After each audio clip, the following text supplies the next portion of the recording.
Puji Tuhan, selamat malam Bapak Ibu Saudara, selamat berjumpa kembali malam hari ini dalam acara online discipleship Revival Total Ministry. Malam hari ini temanya adalah tentang darah Tuhan Yesus, ya, tentang darah Tuhan Yesus. Setelah kita belajar tentang arti dari kemurnian, sekarang kita tahu, ya, penting sekali bahwa semakin hari kita semakin diproses oleh Tuhan untuk mengalami progres di dalam kehidupan kita. Kalau kita tidak mengalami progres, kita tidak akan mengalami kesempurnaan.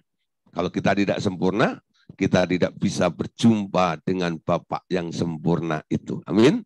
Oke, saudara, malam hari ini ya, saya buka slide-nya sama-sama. Oke, ya.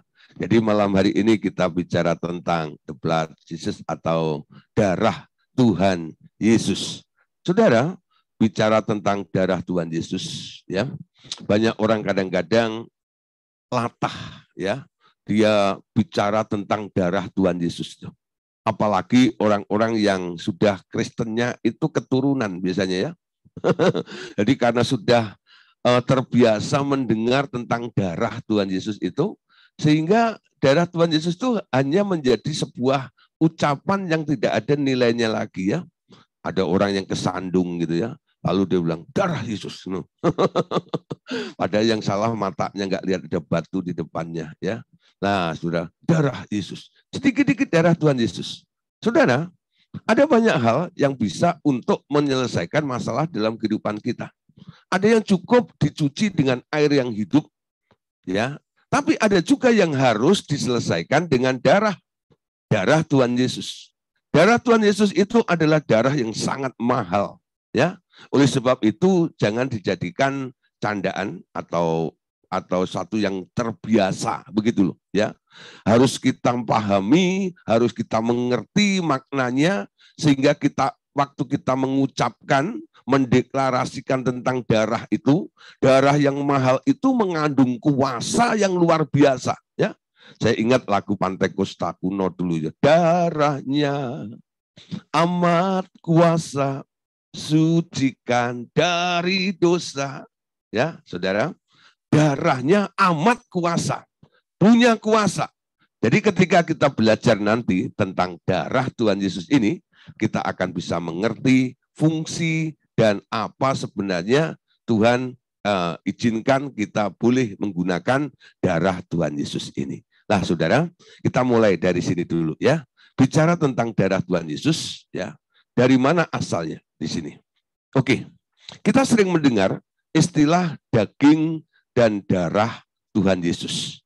Biasanya setiap minggu pertama, gereja-gereja Tuhan itu mengadakan sakramen perjamuan kudus, ya. Nah, jadi Holy Communion. Jadi itu perjamuan kudus.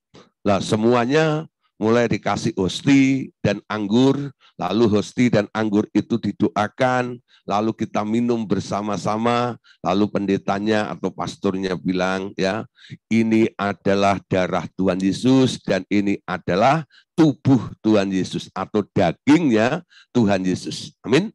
Semua percaya. Amin. Mari kita minum darah Tuhan Yesus. Mari kita makan dagingnya Tuhan Yesus. Nah, saudara, satu kali ketika Tuhan Yesus ada di muka bumi, ya, dia mengajar kepada murid-muridnya. Tuhan Yesus banyak berkhotbah, Tuhan Yesus juga banyak mengajar, Tuhan Yesus juga banyak melakukan mujizat-mujizat. Pada suatu titik, kalau Anda membaca di dalam Injil Yohanes pasal yang ke-6, ya, satu hari Tuhan Yesus mengajar pelajaran tentang daging dan darah Yesus ini, ya. Ketika Tuhan Yesus mengajar tentang roti yang hidup dalam Yohanes pasal 6, ternyata pengajaran ini yang diajarkan ini, ya, ia membuat murid-muridnya terkejut dan banyak dari mereka mulai meninggalkan dia karena mengira itu adalah pengajaran yang sesat, ya. Nah, saudara, jadi kalau kita melihat dalam Injil Yohanes, ya, jadi Tuhan Yesus itu mengajarkan. Satu kali Tuhan Yesus bilang, akulah roti yang turun dari surga. Barang siapa makan dagingku dan minum darahku, ya. Nah, saudara, Disitulah kamu akan mempunyai hidup di dalam dirimu. Ketika murid-murid ini mendengar ajaran ini, kita baca dulu ya ayatnya di dalam Yohanes pasal 6 ayat 53. Nanti Bapak Ibu Saudara bisa baca keseluruhannya. Tapi ini hanya kita comot saja di ayat yang ke-53. Karena itu kata Yesus kepada mereka, sesungguhnya aku berkata kepadamu, jikalau kamu tidak makan daging anak manusia dan minum darahnya, kamu tidak mempunyai hidup di dalam dirimu. Ternyata statement yang disampaikan oleh Tuhan Yesus dalam pengajaran ini membuat terkejut para murid-murid kala itu. Gak sedikit dari mereka mulai sakit perut alias muntaber. Mundur tanpa berita, tidak kembali pada gelombang yang sama. Ya, mereka berpikir ini ajaran apa ini? Ya, ini ajaran kanibalisme. Suruh makan daging manusia dan minum darahnya. Ajaran apa ini?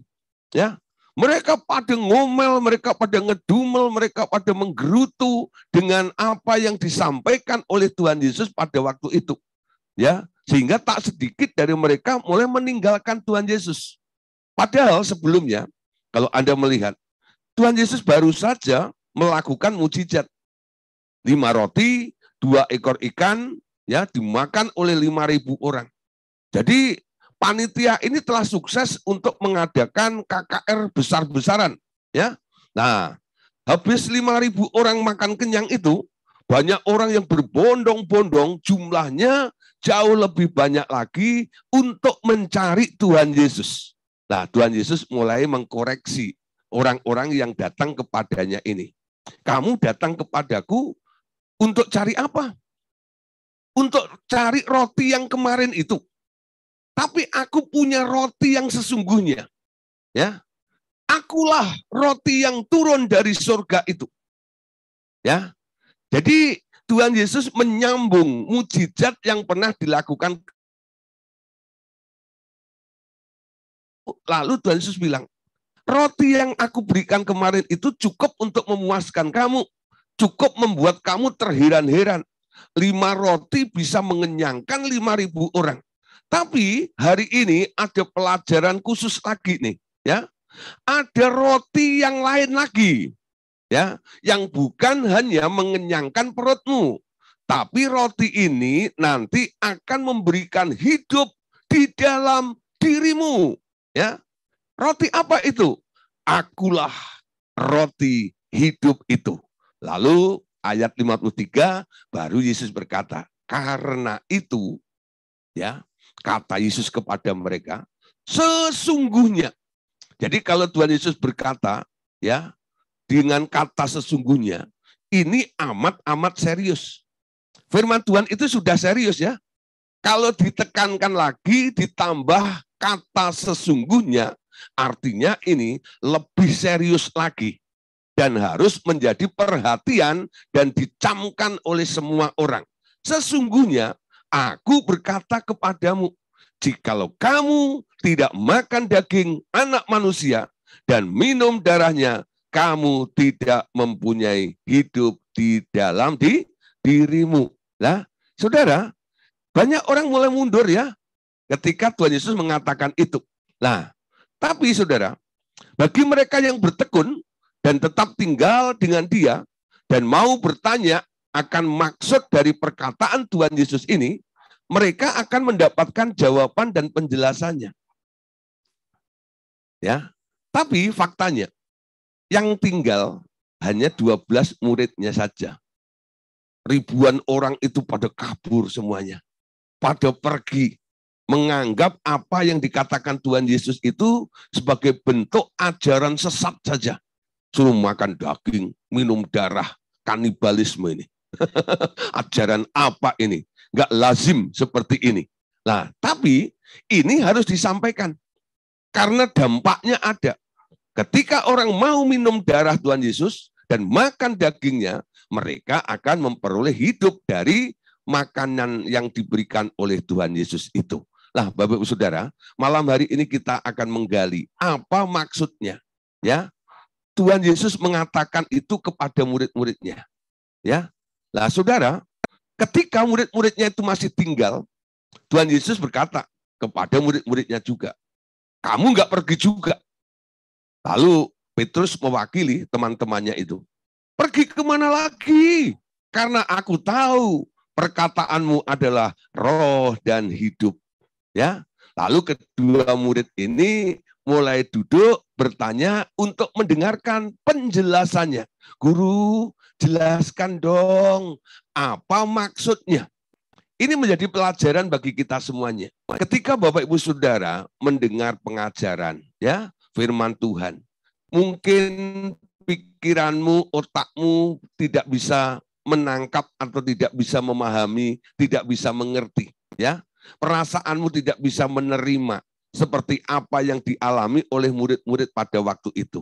Apapun yang terjadi, kalau itu sumbernya dari Tuhan, jangan Anda tolak dulu dan jangan Anda bilang sesat. Ketika Anda tidak mengerti, tanya balik sama yang menyampaikannya.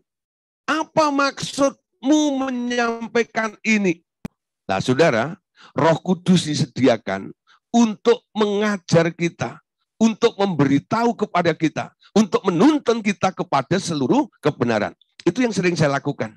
Ya, awal-awal saya bergabung dengan Revival Total Ministry ini, saya kadang-kadang ada yang janggal dengan apa yang dikutbahkan oleh senior saya itu, Pak Andreas Samudra itu. Nah, saudara, ketika saya tidak mengerti, saya tidak cepat kabur. Ya, walaupun di luar itu sudah banyak omongan ini, omongan itu. Ya, apa itu? Pelajaran apa itu? Mana ada itu, ini, dan itu. Tapi ya, saya mulai tanya kepada Roh Kudus. Roh Kudus, apakah hambamu yang menyampaikan itu, maksud saya Pak Andreas itu, apa yang disampaikan sesat atau tidak? Ya, Roh Kudus memberikan jawaban begini, saudara, pada saya. Segala sesuatu lihat buahnya. Ya, lihat buahnya. Orang untuk melihat buah harus sabar, bukan? Ketika Anda menanam pohon, nggak langsung pohon itu menghasilkan buah. Anda harus sirami, Anda harus tunggu sampai buahnya ada. Ya, dan ketika buahnya muncul, buah yang masih ranum, yang masih muda itu, ketika Anda makan juga nggak memuaskan, bukan? Tunggu juga sampai matang buahnya. Lalu Anda nikmati, Anda baru bisa berkomentar tentang buah dari pohon itu. Dan itu membutuhkan waktu yang cukup lama juga. Kebenaran-kebenaran yang disampaikan oleh Pak Andreas itu tidak langsung saya bisa tangkap kala itu. Saya membutuhkan waktu. Bisa setahun, bisa 2 tahun, bisa 3 tahun baru mengerti kadang-kadang. Ya, tapi saya mulai belajar seperti apa yang dialami oleh murid-murid dalam Yohanes pasal 6 ini. Ada murid-murid yang langsung pergi, langsung pergi. Tapi ada murid-murid yang tidak pergi karena mereka tahu setiap perkataan yang keluar dari Allah itu adalah perkataan roh dan hidup. Pasti ada maksudnya, pasti ada artinya, pasti mengandung satu rahasia yang harus aku temukan kebenarannya. Amin. Nah, ini menjadi sebuah prinsip ya untuk kita bisa memahami rahasia-rahasia dalam yang Tuhan kadang-kadang sampaikan yang membuat kita kadang-kadang tidak merasa nyaman ya. Nah, saudara, di dalam ayat yang kedua, ayat yang ke-62, kita lihat ya, tadi ayat 53. Nah, dalam ayat 62, Tuhan Yesus sebenarnya hendak mengingatkan mereka bahwa Tuhan Yesus itu berasal dari surga dan bahwa kejadiannya adalah bahwa ia memiliki tubuh dan darah roh di sana ya. Coba lihat di sini ayat 60 sampai 62 dari Yohanes pasal 6 ya. Sesudah mendengar semuanya itu, banyak dari murid-murid Yesus berkata, perkataan ini keras. Siapa yang sanggup mendengarkannya? Yesus yang di dalam hatinya tahu bahwa murid-muridnya bersungut-sungut tentang hal itu berkata kepada mereka, Apakah perkataan itu juga menggoncangkan kamu? Bagaimana jika kamu melihat anak manusia naik ke tempat di mana ia sebelumnya berada? Saudara, jadi kita perhatikan ya, waktu dia menegur murid-muridnya, apakah perkataan itu mengguncangkan kamu? Lalu dia menjawab, memberikan penjelasan ayat 62 ini. Bagaimana jika kamu melihat anak manusia naik ke tempat di mana ia sebelumnya berada? Ya, jadi sebelum Tuhan Yesus itu turun ke bumi, Tuhan Yesus itu dulu ada di mana? Di surga. Ya, dia duduk di pangkuan Bapa, menjadi anak tunggal Bapa penuh dengan kasih karunia. Ya, nah, pada waktu Tuhan Yesus ada di alam roh atau di surga itu tubuhnya tubuh apa? Darahnya darah apa? Ya, jadi Tuhan Yesus memakai tubuh apa dan darah apa? Karena dia roh, tubuhnya juga tubuh roh, darahnya juga darah roh juga. Nah, saudara, dari sini kita mulai menangkap ya bahwa di alam roh itu ada tubuh yang disebut tubuh roh.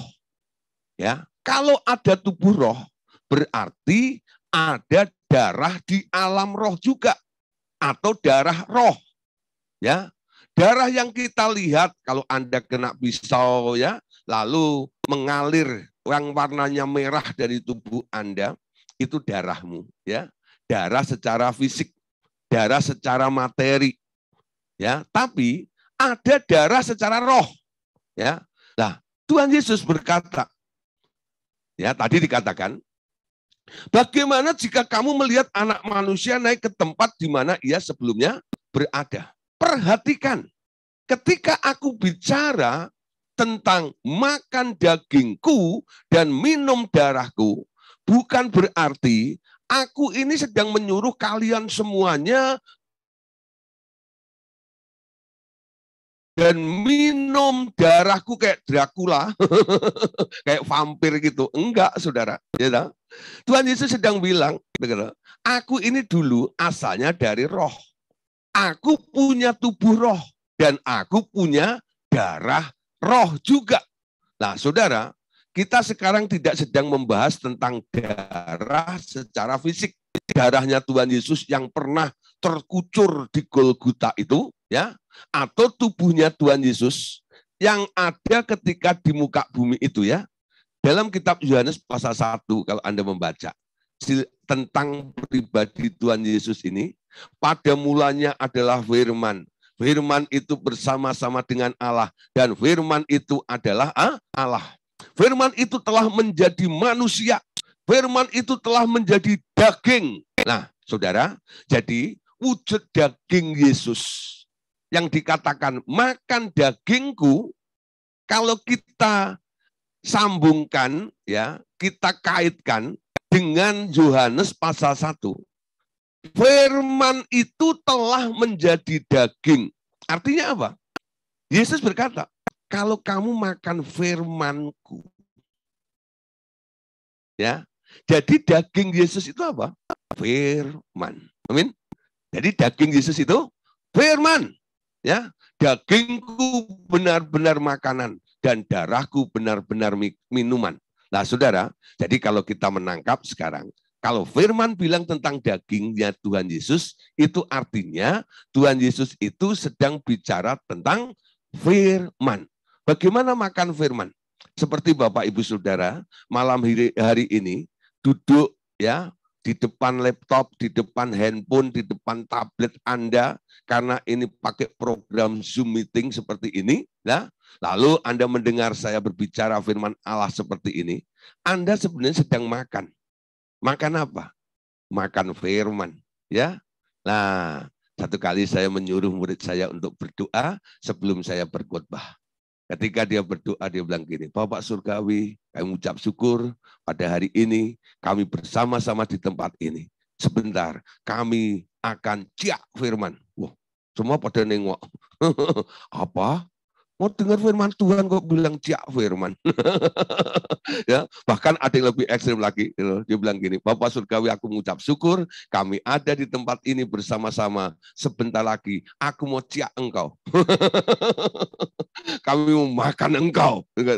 Wah, itu lebih ekstrim lagi doanya. Jadi jangan kaget nanti kalau Anda mendengar ya bahasa ya orang RTM ya khususnya kalau dia nanti berdoa lalu pakai istilah-istilah seperti itu, kita semua sudah memahami. Oh, artinya Ciak Yesus itu artinya makan firman. Makan firman itu artinya buka telinga, buka hati, dengar kebenaran firman itu. Amin. Nah, saudara, saya harap ketika Bapak Ibu Saudara mendengar apa yang dikatakan Tuhan Yesus, jikalau kamu tidak makan dagingku dan minum darahku, kamu tidak akan memperoleh hidup di dalamnya itu. Saya harap Bapak Ibu Saudara tidak kabur. Karena apa? Sudah menangkap pengertiannya. Oh, maksudnya Tuhan Yesus adalah dia mau ajak kita semuanya untuk makan firman dan minum darah Tuhan Yesus itu. Nanti saya jelaskan tentang darahnya. Tapi malam hari ini sebelumnya ya saya jelaskan dulu tentang firman-Nya. Nah, saudara, perhatikan di sini. Melalui ucapan firman-Nya, Tuhan Yesus mentransfer roh kepada barang siapa yang mendengarnya. Yang percaya kepadanya mendapat tambahan roh dan memperoleh hidup. Ada beberapa orang ya, ketika saya berkhotbah di gereja, lalu dia bilang gini, Pak, puji Tuhan. Awalnya saya itu penuh dengan kekhawatiran, kebimbangan, keraguan, ketidakpastian, dan sebagainya. Tapi ketika Bapak berkhotbah tadi, firman Tuhan itu disampaikannya, ya, ada sesuatu, Pak. Khawatir saya hilang. Ya, saya punya pengharapan. Ada yang masuk di dalam hati saya. Saudara, perkataan firman yang didengar itu, orang yang mendengarnya itu mendapat transferan roh. Yang khawatir mendapat transferan roh. Ya, sehingga dia tidak khawatir. Mereka yang tidak punya pengharapan mendapat transferan roh. Ya, ketika mendengar firman. Bahkan saudara, ada beberapa orang yang awalnya pengen atau minta didoakan. Ya, ketika saya ajak ngobrol tentang firman, gitu ya, kebenaran saya sampaikan, saya buka pengertiannya, ya. Nah, saya angkat keraguannya, saya counter dengan firman dan sebagainya. Ketika saya bilang, gimana? Mari kita berdoa. Ya, dia bilang gini, Pak, nggak usah doa. Kenapa? Sudah sembuh. Sudah sembuh, Pak. Sudah sembuh. Nah, sudah. Padahal awalnya ngebet, minta didoain. Tapi ketika mendengar firman yang disampaikan dan firman itu mencuci tubuhnya, ya, mereka mendapatkan kekuatan, mendapatkan transfer roh, sehingga tubuhnya jadi kuat. Tubuhnya menjadi sehat, tubuhnya menjadi sembuh kala itu juga. Saya harap Bapak Ibu Saudara sama malam hari ini. Jangan sekedar Anda hanya pengen tahu, hari ini apa ya, pelajarannya apa. Tapi dampaknya tidak ada di dalam kehidupan Anda. Orang-orang yang serius, punya hati yang lapar dan haus akan Tuhan, nanti mereka akan merasakan, wah, hari ini saya mendapat tambahan roh. Ada transfer roh yang terjadi ketika firman itu disampaikannya. Dan saya mau menunggu ini, kesaksian-kesaksian seperti itu. Nanti ada beberapa orang yang mulai japri ya, Pak Gideon, puji Tuhan. Ya, firman Tuhan malam hari ini sangat memberkati, membangkitkan iman saya. Saya mengalami ya, mujizat ketika firman itu disampaikannya. Ya, tidak nunggu ditumpang tangan atau tumpang kaki dulu atau disembur dulu, nggak usah. Ya, cukup mendengar firman. Amin. Nah, itu tergantung respon Anda. Ada orang-orang nih ya yang sedikit bandel. Ya, orang yang bandel itu biasanya dibilang kalau diomongin tidak ngefek, betul? Kalau ada orang Anda omongin lalu tidak berubah, tidak bergerak, tidak ada kemajuan, lalu Anda mulai menilai orang itu bandel ya. Nah, mungkin butuh dijewer telinganya. Butuh ditabok dulu. Baru dia kerasa. Nah, ada orang-orang seperti itu. Padahal omongan itu sudah mengarahkan untuk dia ya, untuk jadi benar. Kalau responnya cukup, nggak usah didoain, nggak usah ditumpang tangan, apalagi tumpang kaki. Betul nggak ya? Orang itu harusnya mengalami ketika firman itu disampaikannya. Alkitab mengatakan, disampaikannya firmannya, disembuhkannya yang sakit. Amin. Apa yang keluar dari mulut Allah itu tak pernah kembali sia-sia. Allah yang berfirman, dia juga yang akan mengerjakannya. Ya, dia juga yang akan melakukannya. Dia juga yang akan melaksanakannya. Nah, saudara, sekarang mulai belajar lebih menghargai responsif dengan firman. Responmu dengan firman itu akan membuat Anda nanti mendapatkan transferan roh. Amin. Ketika saya bicara tentang iman, Anda akan mendapat transferan iman. Amin. Ketika saya bicara tentang healing, kesembuhan, Anda mendapat transfer kesembuhan juga. Mujizat dan sebagainya. Apa yang difirmankan itu harus terjadi, mengubah di dalam kehidupan kita semuanya. Nah, ini merupakan standarnya ya. Melalui ucapan firman-Nya sebenarnya ia mentransfer roh kepada barang siapa yang mendengarnya. Yang percaya kepadanya mendapat tambahan roh dan memperolehi hidup. Nah, saudara, boleh disimpulkan begini. Dalam hal ini, ada dua unsur yang diterima oleh orang-orang yang percaya. Apa itu? Dua perkara ini. Firman dan hidup. Nah, daging Tuhan Yesus yang disebut firman ini terbuat dari firman itu ya, sedangkan darahnya membawa hidup Tuhan di dalamnya ya. Saudara, firman ketika disampaikannya Anda akan menemukan kebenarannya ya. Ketika kebenaran itu terjadi, kebenaran itu akan memerdekakan Anda. Ya. Darah Tuhan Yesus akan mengalirkan hidup di dalam diri Anda juga. Nah, saudara, jadi dua perkara ini akan terjadi di dalam hidup Anda, ya, antara daging dan darah dari Tuhan Yesus. Mari kita kembali pada ayat 63 dari Yohanes pasal 6 ayat 63, ya. Tadi Tuhan Yesus itu mengatakan begini. Rohlah yang memberi hidup. Daging sama sekali tidak berguna. Perkataan-perkataan yang kukatakan kepadamu adalah roh dan hidup. Ya, saudara, roh yang memberi hidup. Daging tidak sama sekali. Perbanyak mendengar firman. Rohmu akan hidup. Perbanyak mendengar firman. Jadi kalau Anda mulai khawatir, banyak masalah dalam kehidupan Anda mulai perbanyak dengar firman. Sehingga nanti pikiran Anda itu dipenuhi dengan firman. Lalu Anda boleh menyimpulkan atau hatimu itu bisa memutuskan.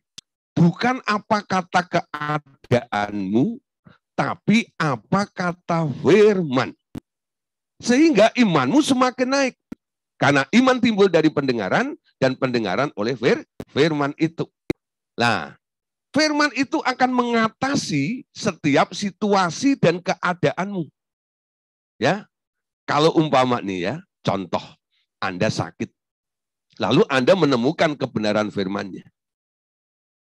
Oleh bilur-bilurnya, kamu sudah sembuh. Firman bilang, kamu sudah sembuh. Tapi yang terjadi pada tubuhmu atau dagingmu, Anda sedang sakit. Anda lebih percaya keadaanmu, keadaan tubuhmu yang sakit itu, Atau Anda lebih percaya kepada firman yang Anda dengar itu? Ketika dia bilang, kamu sudah sembuh. Ya. Oleh bilur-bilurnya, kamu sudah sembuh. Walaupun Anda masih sakit, pikiranmu harus Anda angkat. Aku tidak sakit. Aku sudah sembuh. Anda bisa tambahin ya dengan Anda berkata, siapa bilang saya sakit? Omong kosong. Ya, siapa bilang saya sakit? Omong kosong. Saya sudah sembuh. Tubuh saya ini adalah tubuh yang paling sehat di dunia, ya. Tidak pernah sakit. Ya. Apa yang aku rasakan ini omong kosong saja. Nah, Saudara, apa yang Anda sangkali sebentar lagi akan lenyap. Apa yang Anda akui itu yang akan menetap. Amin. Nah, itu karena apa? Anda mendengar firman itu. Nah, Saudara, biarkan firman itu terus mempengaruhi kehidupan Anda. Ya, ketika firman disampaikannya, ada transfer roh yang akan terjadi di dalam kehidupan kita. Nah, Saudara, yang kedua, Tuhan Yesus tadi berkata, minum darah Yesus. Nah, seperti tema kita ya, minum darahnya Yesus. Di sini, Tuhan Yesus berkata, aku hendak memberikan kepadamu banyak kebenaran tentang darah anakku. Ya, ini Bapak yang berkata ya. Aku hendak memberikan kepadamu banyak kebenaran tentang darah anakku. Darahnya Tuhan Yesus. Ini saatnya untuk mengetahui kebenaran tentang hal tersebut. Ketika Yesus berkata tentang minum darahnya dan makan dagingnya, engkau telah mengetahui bahwa itu berarti menerima firman-Nya. Ya, Yohanes 6 ayat 56 sampai ayat yang ke-57. Siapa saja yang makan dagingku dan minum darahku, ia tinggal di dalam aku dan aku di dalam dia. Sama seperti Bapa yang hidup mengutus aku dan aku hidup oleh Bapa. Demikian juga siapa saja yang memakan aku akan hidup oleh aku. Jadi ajakan Tuhan Yesus untuk makan daging dan minum darahnya ini supaya Anda mendapatkan aliran dari Dia, ya, dari Dia. Seperti apa yang dijanjikan ini. Sama seperti Bapa yang hidup mengutus aku dan aku hidup oleh Bapa, demikian juga siapa saja yang memakan aku akan hidup oleh aku. Jadi Tuhan Yesus akan mensuplai hidupnya ke dalam diri Anda. Nah, hidup Yesus itu apa sih sebenarnya? Hidup Yesus itu dalam bahasa aslinya dipakai kata zoe, ya. Nah, zoe. Nah, ada satu murid Tuhan Yesus karena kedekatannya dengan Tuhan Yesus dan mengasihi Tuhannya, namanya Yohanes. Murid yang mengasihi Dia, punya relationship, punya hubungan yang luar biasa dengan Yesus. Ketika para rasul-rasul itu, ya, di zaman para rasul, mereka mendapat aniaya. Salah satunya Yohanes ini juga dianiaya, ya. Sejarah gereja mencatat Yohanes ini dikatakan digoreng dalam wajan yang besar, ya. Nah, kalau sekarang lagi krisis minyak, dulu minyaknya banyak ya, itu digoreng ya di dalam wajan yang besar penuh dengan minyak yang panas itu supaya apa? Nah, supaya mateng di sana gitu ya. Lah, Saudara, ketika dimasukkan ke dalam minyak goreng yang panas dalam wajan besar itu, si Yohanes itu tidak mengalami luka sedikit pun, ya. Kulitnya nggak rusak. Kenapa? Karena Yohanes itu punya hidup Yesus. Di dalamnya ada zoe itu. Sehingga zoe yang ada di dalam dirinya ini mampu memprotek ya tubuh dagingnya ini. Sehingga tidak tersentuh, tidak terjamah oleh bahaya di sekitarnya. Ya, sampai orang yang menggorengnya itu geleng-geleng. Ini manusia atau bukan ya? Digoreng, dibolak-balik, nggak gosong seperti ini, ya. Akhirnya dikeluarkan dari wajan besar itu, lalu dibuang ke Pulau Patmos dengan harapan supaya Yohanes itu nantinya mati dengan sendirinya. Karena pulau itu penuh dengan binatang-binatang buas, ya, kayak ular beludak, kalajengking, itu ada di situ semuanya. Dilempar di pulau itu supaya dimakan binatang-binatang buas itu. Tapi apa yang terjadi? Hari ini kita bisa membaca kitab Wahyu. Kita mendapat blessing-nya.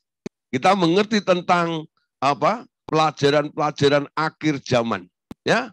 Tentang Yerusalem baru, tentang kerajaan 1000 tahun, tentang 7 jemaat, ya. Tentang cawan murka Allah. Dan masih banyak hal itu. Itu semua didapatkan oleh Yohanes ketika dia tidak mati, ya. Di Alkitab mengatakan, atau sejarah gereja mengatakan, Yohanes itu mati tua, ya, mati tua. Jadi dia bukan mati karena teraniaya, bukan. Kenapa bisa seperti itu? Karena dia punya Zoe, hidupnya Yesus. Nah, Bapak Saudara, orang yang punya hidup Yesus, yang mendapat aliran hidup Yesus ini, akan mampu bertahan lama di muka bumi ini. Ya, sampai Yesus itu pernah berkata begini, dari antara kalian ini akan ada yang tidak akan mati loh. Ya. Karena apa? Yesus sendiri sudah mendeteksi ada hidupku di dalam diri orang itu. Hidupnya Yesus itu tak pernah terkalahkan oleh maut. Dan itu sudah dites. Ketika dia harus mati secara dagingnya, secara manusia itu, dia dikuburkan 3 hari. Dia mampu bangkit keluar. Dia hidup sampai hari ini. Amin. Itu hidupnya Yesus. Maut tidak mampu untuk menguasainya. Sebab dia hidup pada hari esok. Amin. Nah, saudara, rindukan sekarang mengalami aliran-aliran hidup Yesus itu. Jadi sekarang target kita lebih lagi, ya. Jangan sekedar menjadi orang Kristen biasa-biasa saja. Tingkatkan persekutuan Anda dengan Tuhan. Makan Yesus sepuas-puasnya sampai Anda mengalami transferan dari Yesus itu tiap hari terjadi dalam hidup Anda. Ada aliran-aliran dari Yesus yang terus terjadi di dalam kehidupan kita ini. Nah, saudara, Allah Bapa menjelaskan kepada kita semuanya malam hari ini, apa yang dikatakan? Engkau mengerti tentang hakikat anakku. Dia diciptakan oleh firman, ya. Dia diciptakan oleh firmanku, firmannya Bapak, dan menjadi gambarku, gambarnya Bapak, ya. Tetapi dia atau Tuhan Yesus ini memiliki hikmatnya sendiri. Tumbuh dalam semua kepenuhanku, kepenuhan Bapak, ya. Dan aku menikmati kemuliaannya juga.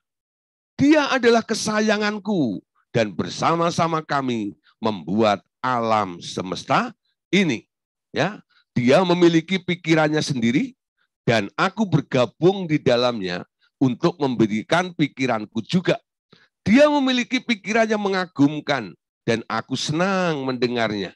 Seluruh keberadaannya terbuat dari napasku sendiri dan aku meletakkan dalam dia hidupku sendiri. Tetapi aku memberikan kepadanya kebebasan penuh untuk membangun pikiran dan kepribadiannya sendiri. Itulah yang menyebabkan ia sangat menarik. Dia selalu memiliki pikiran cemerlang dan kebijaksanaan yang mengagumkan aku. Itulah hidup anakku. Hidup itu di dalam darahnya. Darahnya mengandung begitu banyak kekuatan dan bahkan kreativitas yang berkembang. Tetapi semua itu ada di dalam batasan-batasanku tentu, ya, batasan-batasanku tentu saja. Engkau mengerti, ya, engkau akan mengerti mengapa manusia menyukai bunga yang hidup lebih dari yang imitasi. Karena terdapat kehidupan pada bunga yang hidup. Bunga imitasi dapat dibuat semirip mungkin dengan yang asli. Tetapi setelah beberapa lama, mereka sangat membosankan karena tidak ada lagi pertumbuhan atau perubahan lagi. Tetapi dengan adanya kehidupan membuat perubahan. Jika engkau tidak minum darah anakku, engkau tidak memiliki kehidupan yang memampukanmu untuk bertumbuh dalam kebijaksanaan dan pengetahuan. Jika tidak, mereka akan berhenti dan hanya berputar-putar, tidak ada yang baru dan membosankan. Salomo menemukan kebenaran itu dengan mengatakan bahwa tidak ada satupun yang baru di atas bumi ini. Nah, Bapak Saudara, hidup Yesus yang diberikan kepada kita semuanya, dengan kita meminum darahnya Tuhan Yesus ini, hidupmu akan menjadi exciting, ya, tidak membosankan, tidak menjemukan. Karena di dalam hidup ini ada pertumbuhan, ada kreativitas, ada sesuatu yang baru terus itu ya. Tadi Allah Bapa memberikan ilustrasi. Kenapa banyak orang menyukai bunga hidup ya daripada bunga imitasi ya, kecuali bunga bank. Nah, Saudara, bunga yang hidup sama bunga imitasi Anda lebih suka mana? Ya. Nah, Saudara, bunga imitasi sama bunga hidup. Satu kali, Saudara, pada hari Valentine, saya diundang untuk memberikan firman singkat ya. Nah, ini kan temanya tentang love atau kasih seperti itu ya. Nah, terus mulai ya, ada yang cerita nih sebelumnya ya.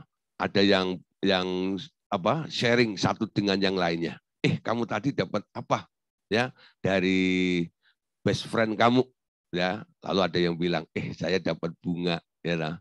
Lalu ada yang nyeletuk, bunganya asli atau hidup?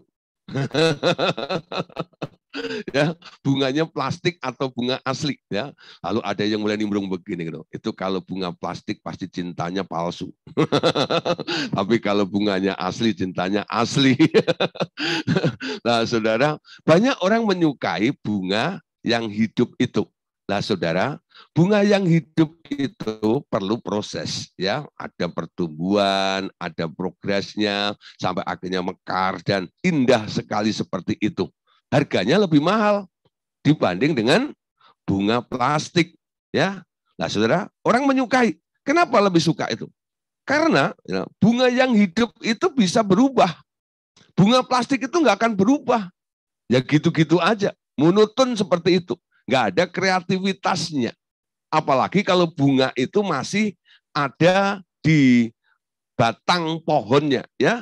Nah, itu dia masih bisa melanjutkan proses pertumbuhannya ya dari bunga itu dan semua orang bisa menikmati. Ada ibu-ibu yang menanam bunga di rumahnya ya. Tiap hari dia bisa samperin bunganya itu ya. Dia bisa lihat, dia bisa perhatikan, lalu bisa mengagumi bunga. Aduh, bagus ya, bagus ya, bagus ya, indah ya, indah ya. Nah, tapi kalau bunga plastik itu paling dia hanya mengagumi sebentar ya. Ini bagus nih, ini cocok untuk di ruangan itu aja. Tapi Saudara, lama-lama dia bosan ya. Gantilah. Karena tiap hari pemandangannya ya itu-itu saja. Tak ada perubahan ya. Nah, Saudara, orang yang tak mengalami hidupnya Yesus. Firman Tuhan mengatakan, di dalam diriku ada hidup. Dan hidup itu adalah terang manusia. Orang yang tidak mengalami aliran yang hidup dari Tuhan Yesus, walaupun dia masih bisa berjalan, masih bisa cari duit, masih bisa ini dan itu sebenarnya secara roh statusnya mati. Ya, statusnya mati. Kreativitasnya hanya dibangun dari dasar pemikirannya dia. Tapi orang-orang yang mengalami pengalaman bersama dengan Tuhan, karena punya aliran hidupnya Tuhan ini, nanti kreativitasnya beda. Ya, coba nanti Anda melihat ya, ada orang di dunia yang tak kenal Tuhan. Dia sukses dalam bidangnya. Orang mengagumi sebentar saja. Tapi kalau ada orang rohani yang mereka membangun hubungan dengan Allah, lalu tiap hari mengalami pengalaman bersama dengan Allah. Saudara, pengalaman dengan Allah itu membuat Anda excited tuh. Kapan aku bisa mengalami seperti itu? Ya, saya suka membeli buku dari orang-orang yang punya kesaksian yang luar biasa. Ya, saya baca bukunya Smith Wigglesworth, saya baca bukunya Watchman. Ya, nah Saudara, Smith Wigglesworth, Kenneth Hagin, ya, nah Saudara itu punya pengalaman. Kalau saya mau ya meningkatkan iman saya, kadang-kadang saya baca bukunya Kenneth Hagin. Ya, Kenneth Hagin itu boleh dibilang rasul iman. Ya, dia punya iman. Ya, nah Smith Wigglesworth juga begitu. Ketika saya membaca itu, roh saya bangkit. Ya, wah, ini orang luar biasa. Kuncinya apa? Ternyata Smith Wigglesworth itu, kalau Anda membaca biografinya, dia nggak pernah membaca ya bacaan-bacaan yang lainnya. Tiap hari bacaannya cuma satu, yaitu Alkitab. Dan dia punya hubungan dengan Tuhan yang luar biasa. Setiap beberapa jam sekali, dia break dengan aktivitasnya, lalu dia baca firman, lalu dia berdoa. Ya, nggak heran saudara. Ya, berapa kali dia membangkitkan orang mati. Ya, dalam kesaksiannya itu katanya Smith Wigglesworth itu membangkitkan orang mati sampai 23 kali. Ya, wah, luar biasa ya. Nah, saudara, kita kadang-kadang mendoakan orang bukannya tambah bangkit, malah mati. Itu enggak tahu. Nah, ini membangkitkan orang mati sampai 23 kali. Wah, saudara, itu membuat saya kadang-kadang itu merasa bagaimana bisa seperti dia ya. Nah, satu kali saya pernah bikin KKR di Salatiga. Saya ikutin nih tema yang dibikin yang selalu dibuat oleh Smith Wigglesworth ya. Saya judulnya cuma satu, only believe ya, percaya saja. Ya, jadi ketika pendeta di Salatiga itu tanya, Pak Gideon, temanya apa? Only believe ya, percaya saja. Ya, percaya saja. Dan puji Tuhan saudara, mujizat terjadi banyak di situ ya, khususnya orang-orang yang tuli gitu loh. Itu banyak yang sembuh pada waktu itu ya. Kenapa? Saya sedikit ya mengambil contoh dari tokoh iman yang punya hidup mendapat aliran dari Tuhan Yesus itu. Ketika saya coba mengikuti corak gaya pelayanannya, saya sedikit mengalaminya. Nah, saudara, dari situ sekarang kita bisa menangkap ya. Hasil aliran daripada hidup Yesus ini membuat Anda tidak menjemukan. Walaupun dia penuh dengan kreativitas. Dia telah melakukan riset ini dan itu. Dia bisa bikin ini dan bikin itu. Bahkan raja-raja di sekitarnya juga kagum kepada dia. Tapi Salomo sendiri mengakui dalam Pengkhotbah 1 ayat 8 sampai ayat yang ke-10, mari kita lihat apa yang dikatakan oleh Salomo. Ya, yang dikatakan oleh Salomo, Salomo berkata begini, segala sesuatu menjemukan, sehingga tak terkatakan oleh manusia.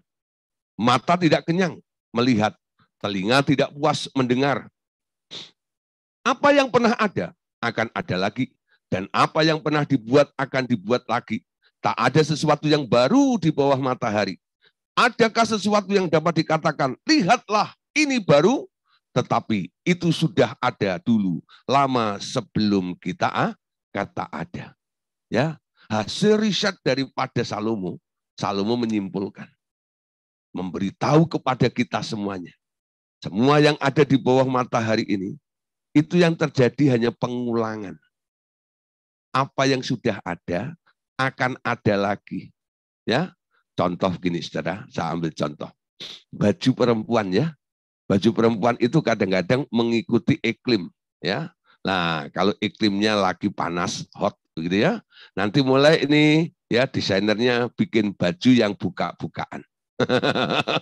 Ya, nah mulai ya dari buka kepala gitu ya sampai gini, akhirnya sampai ada juga ya karena panasnya pol gitu ya sampai akhirnya idenya adalah kurang bahan ya, bukan you can see tok ya, tapi ini sampai yang kurang bahan dan belum selesai dijahit sudah dibawa kabur. Itu yang terjadi seperti itu ya. Nah, saudara, nah karena musim mulai di hujan, mulai dingin dan sebagainya, desainernya mulai bikin ya apa namanya corak yang baru lagi ya. Apa? Mulai ditutup sedikit-sedikit ya, tambah lagi sampai ditutup krekep semuanya, tinggal matanya doang ya. Nah, sekarang nih kadang-kadang ya anak-anak kita Dia ke mall gitu ya, bareng sama emak ya atau neneknya gitu. Lalu dia bilang, ini baju model baru ya, ini baju model baru. Nah, ini baju model baru. Lalu neneknya nyeletuk, baru apa? Zaman nenek juga sudah ada model begitu, ya. Cuman bahannya saja. Kalau sekarang dari katun, dulu dari kain goni, ya. Tapi modelnya sama, itu kan seperti itu. Jadi ada terjadi pengulangan, ya, di bumi ini, di bawah matahari itu, yang ada hanya pengulangan. Itu yang kata siapa? Salomo tadi itu. Dan itu sangat menjemukan. Tapi saudara, kita lihat, Salomo berkata, adakah sesuatu yang dapat dikatakan, lihatlah ini baru, tetapi itu sudah ada dulu lama sebelum kita ada.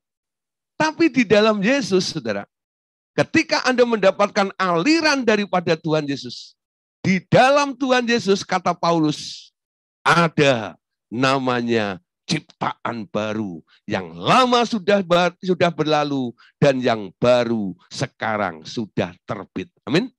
Nah, saudara, hasil daripada hubungan seseorang dengan Tuhan Yesus, mendapat aliran dari Tuhan Yesus, akan menghasilkan sesuatu yang baru, bukan bentuk pengulangan.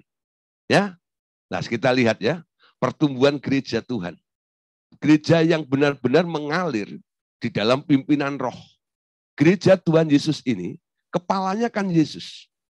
Nah, Anda kalau melihat, dari zaman dulu sampai hari ini, selalu terjadi pembaruan. Betul? Pembaruan. Pembaruan. Gereja-gereja yang terus terjerat dengan dogmanya, doktrinnya, mereka merasa pembaruan itu mengganggu dan ini kayaknya nggak cocok. Tapi mereka yang terus merelakan organisasinya itu mengalami update, ya, diperbaharui, mengalami transformasi, pembaruan. Mereka terus bergerak, ya, bergerak. Nah, saudara, dulu, ya, zaman dulu kalau orang kepenuhan Roh Kudus, zaman-zaman orang Pantekosta, apa yang dilakukan? Nangis, sampai gebrak-gebrak meja, lah, ya, bangkunya sampai digoyang. Lah, kenapa lakukan itu? Kepenuhan Roh Kudus, sudah. Nah, itu gaya lama. Tapi sekarang sudah Anda lihat, orang kepenuhan Roh Kudus macam-macam ya. Sampai terjadi, ya, muncul orang dari Toronto ya. Nah, Holy Laughter. Sampai ada yang sukacita. Dari nangis sampai ketawa ngikik gitu. Sampai berjam-jam tidak berhenti-henti. Ya. Lalu ada yang mulai komentar karena mereka belum setuju. Itu bukan Roh Kudus tuh. Itu diketik-ketik gendruwo katanya. Ada yang ngomong gitu loh. Itu ditulis di dalam warta jemaat ya yang dibagikan. Nah, ketika itu kami sedang mengalami Holy Laughter dan sebagainya, satu jemaat yang beribadah di tempat itu, sebelum dia beribadah di tempat kami, dia bawa warta jemaatnya itu. Dia kasih tahu kepada saya, Pak, ini katanya Holy Laughter itu diketik-ketik gendruwo, Pak. Siapa yang bilang? Ini Pak ditulis Pak, ini di sini nih. Ada Pak artikelnya Pak. Ya, nah di warta jemaat ini sudah.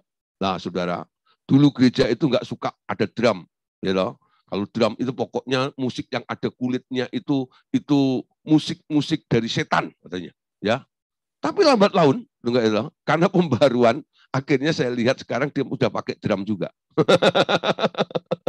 Nah, saudara, ada update ya, ada pembaruan. Bukan sebuah pengulangan, saudara. Ya, Roh Kudus mengerjakan, apalagi secara personal di dalam kehidupan kita ini. Dari hari lepas hari, hidupmu akan mengalami pengalaman yang baru dengan Tuhan. Coba kalau Bapak Ibu Saudara, ikut Tuhan Yesus monoton aja seperti itu. Lama-lama Anda jadi bosan, bukan? Ya. Tapi kalau ada update, ada pembaruan, ada sesuatu yang baru terus yang dia lakukan di dalam kehidupan Anda akan exciting nih. Anda akan semangat, bergairah terus. Nggak membosankan, nggak menjemukan. Amin. Jadi kalau Salomo berkata, di bawah matahari itu tidak ada yang baru. Tapi Paulus berkata, di dalam Yesus selalu ada yang baru. Amin. Semakin diperbaharui. Ya, dari hari lepas hari. Nah, kenapa? Aliran dari Yesus itu membuat pembaruan di dalam kehidupan kita. Amin. Nah, saudara, kita lanjut ya. Komentar daripada Bapak lagi. Jenis kehidupan tersebut hanya dapat dipelihara dengan hubungan yang berkelanjutan denganku. Anakku, itulah sebabnya ia menawarkan darahnya untuk diminum. Untuk memuaskan dahagamu, ya, untuk menyegarkan kembali kehidupanmu, dan untuk memberikan kepadamu kemampuannya untuk tumbuh dalam kebijaksanaan dan bertumbuh dalam pengetahuan. Ya, jadi ketika Tuhan Yesus itu menawarkan itu ada tujuannya. Makanlah dagingku, minumlah darahku. Ia menawarkan darahnya untuk diminum, supaya Anda puas, supaya Anda segar, supaya Anda punya kemampuan atau kapasitas untuk bertumbuh dalam kebijaksanaan dan dalam pengetahuan itu. Tanpa darahnya, kehidupanmu akan berhenti bertumbuh dan berhenti berkembang. Dan itu sangat membosankan. Amin. Nah, malam hari ini saya harap Bapak Ibu Saudara, terima tawaran Tuhan Yesus ini. Makan dagingku, minum darahku. Dengar firman, ya, dan terus terkonek dengan Dia. Tiap hari Anda alami, ada aliran-aliran yang mengalir. Jangan puas dengan keadaanmu hari ini. Ketika Tuhan membuat sebuah pembaruan di dalam kehidupan Anda, ikutin saja. Ya, selalu baru, selalu baru. Baru itu. Amin. Meminum darah Tuhan Yesus, ya. Oke. Darahnya adalah minuman yang sesungguhnya yang harus diminum setiap saat. Dia berkata kepada murid-muridnya bahwa jika engkau melakukan perjamuan kudus setiap kali engkau akan mengingatnya. Nah, saudara, sekarang kita mengerti. Ketika setiap minggu pertama di dalam gereja, ya, diadakan perjamuan kudus itu tujuannya apa? Banyak orang kadang-kadang sudah salah tujuannya. Dia ikut perjamuan kudus hanya untuk mengalami mujizat. Ada gereja-gereja, ya, yang melakukan perjamuan kudus, lalu nanti jemaatnya, ya, dia dengan serakah kadang-kadang mengambil hosti itu, ya, banyak-banyaknya. Tujuannya apa? Mau dikasih ke anaknya, tetangganya, saudaranya yang sedang sakit. Memang ada kesembuhan. Memang ada kesembuhan. Tapi sebenarnya tujuan daripada perjamuan kudus itu bukan sekedar itu. Ketika Anda melakukan perjamuan kudus, kita lihat apa yang dikatakan oleh Paulus. Ini yang sering saya pakai, ya.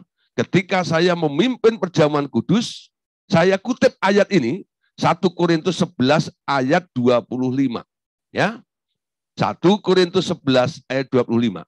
Demikian juga ia mengambil cawan sesudah makan. Lalu berkata, cawan ini adalah perjanjian baru yang dimeteraikan dengan darahku. Perbuatlah ini setiap kali kamu minumnya menjadi peringatan akan aku. Jadi ketika Anda melakukan perjamuan kudus, Anda diingatkan kembali. Diingatkan apa? Akan hubunganmu dengan Tuhan. Ya, akan hubunganmu dengan Tuhan. Anda kembali ingat ketika Tuhan Yesus berkata, makanlah dagingku dan minumlah darahku. Ya, makan daging Yesus, dengar firman, ya. Lalu minum darah Tuhan Yesus, menjalin hubungan dengan Tuhan. Terus terkonek dengan Dia. Mendapat aliran, asupan terus. Hidupnya Yesus itu mengalir di dalam kehidupan kita. Nah, saudara, dengan mengingat apa yang Tuhan Yesus lakukan itu, ya, sesuai dengan 1 Korintus 11 ayat 25 ini, dampaknya apa? Dengan mengingatnya, itu akan membuka hubungan langsung dengan Dia. Ya. Dengan mengingatnya, itu akan membuka hubungan langsung dengan Dia. Dia akan mentransfer hikmatnya kepadamu dan juga mengajarmu untuk mengembangkan hikmat itu di dalammu. Hidupnya ditransfer dan bertumbuh ke dalam orang percaya dengan cara terus-menerus melukiskan hidupnya itu di benaknya. Ya. Nah, firman-Nya membawamu kepada kemerdekaan, tetapi darahnya membawa kamu ke dalam kehidupan. Ya, perhatikan ini, firman-Nya membawa kamu kepada kemerdekaan, tetapi darahnya membawa kamu kepada kehidupan. Firman-Nya adalah bahan dasar untuk memenuhimu dengan hikmat-Nya, tetapi darahnya membawa hidup yang kreatif. Aku telah mengajarkan sebelumnya bahwa hikmat akan menjadi kemuliaan dalam surga dan bumi baru nanti.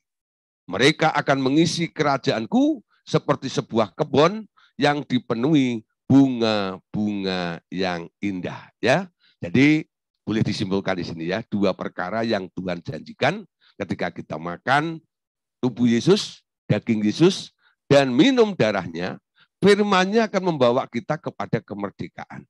Kamu akan mengetahui kebenaran, dan kebenaran di dalam firman itu akan memerdekakan kita. Darahnya membawa kita kepada kehidupan. Tandanya hidup ada pertumbuhan. Pertumbuhan dalam.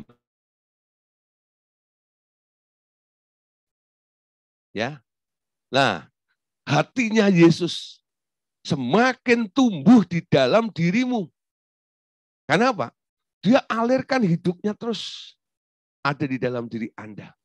Lama-lama Anda lebih mudah untuk diubah menjadi serupa dengan Tuhan Yesus itu. Amin. Nah, Bapak Saudara, malam hari ini kita sampai di sini dulu. Ya, besok kita akan lanjutkan bagaimana darah Tuhan Yesus itu mengikat kita menjadi sebuah keluarga baru. Ya, sehingga gen, kromosom dan DNA-mu juga akan baru. Anda tidak akan mewarisi lagi gen, kromosom, dan DNA dari kakek moyangmu manusia. Tapi Anda mulai mengalami pergeseran, perbaruan, perubahan. Gen, kromosom, dan DNA-mu juga baru. Kenapa? Ikatan keluarga baru oleh karena darah itu. Amin. Oke, Tuhan Yesus memberkati kita semuanya. Amin.